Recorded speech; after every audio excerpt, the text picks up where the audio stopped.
এই ভিডিওগুলো পুলিশদের ঘৃণা করবে বিবেক সম্পন্ন বুদ্ধিজীবীরাও। আপনারা সবাই ভুলে যাবেন AK-47 মতো মারাত্মক অস্ত্র। দেশের সর্বস্তরের যোগ্য প্রার্থীকে চাকরি দিতে হলে এই কোটা সিস্টেম তুলে দিতে হবে।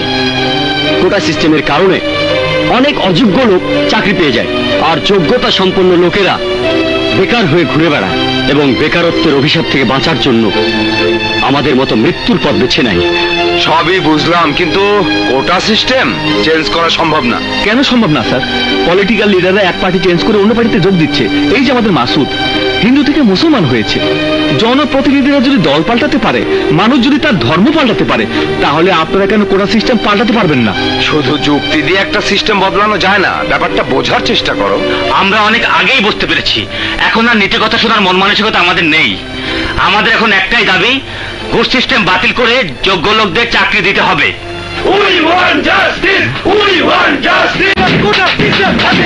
কোটা বিরোধী আন্দোলন যে যুবক ছেলেগুলো করেছে ওরা মুজাহিদ, ওদের বিরোধিতা যারা করেছে ওরা সন্ত্রাস।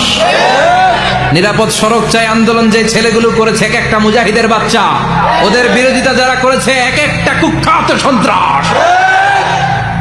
এজন্য হকের পক্ষে যারা থাকবে, ইসলামের পক্ষে যারা থাকবে, ন্যায় নীতি সাম্যের পক্ষে যারা থাকবে তারা মুজাহিদ। বাই ডিফল্ট এগুলো মুজাহিদ। চিল্লায় বলেন ঠিক কিনা? আর বিরোধিতা যারা করবে সন্ত্রাস। যুবকরা হচ্ছে শক্তির আধার, তাদের মধ্যে আছে প্রাণ ঢালা উচ্ছ্বাস, তাদের রক্ত গরম। তারা চাইলে অনেক কিছু করতে পারে, পারে না?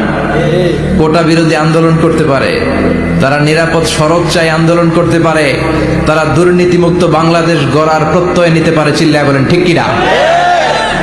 এজন্য যুবকরা যদি জাগে, ভালো থাকবে বাংলাদেশ। যুবকরা যদি ইসলামের পক্ষে কাজ করে, বাংলাদেশটার রহমত আর বরকত দিয়ে সমৃদ্ধ করে দিবে কে? এজন্য যুবক ভাইয়েরা যারা আছে, তোমাদের এই সময়টা অনেক দামি সময়, তোমরা আগামী দিনের সম্ভাবনা। পুলিশদের ঘৃণা করবে সাধারণ মানুষ, বিবেক সম্পন্ন বুদ্ধিজীবীরাও। আপনারা সবাই ভুলে যাবেন AK-47 মতো মারাত্মক অস্ত্র পাওয়া গিয়েছিল আসামিদের কাছে।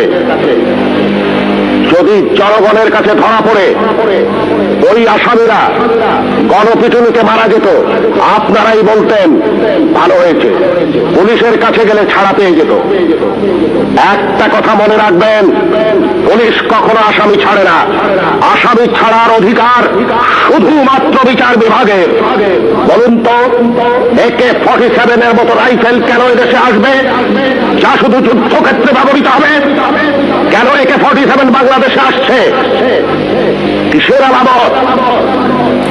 সবাই এই ভিডিওটি বেশি বেশি করে শেয়ার করে দেবেন, প্রত্যেকেই শেয়ার করবেন।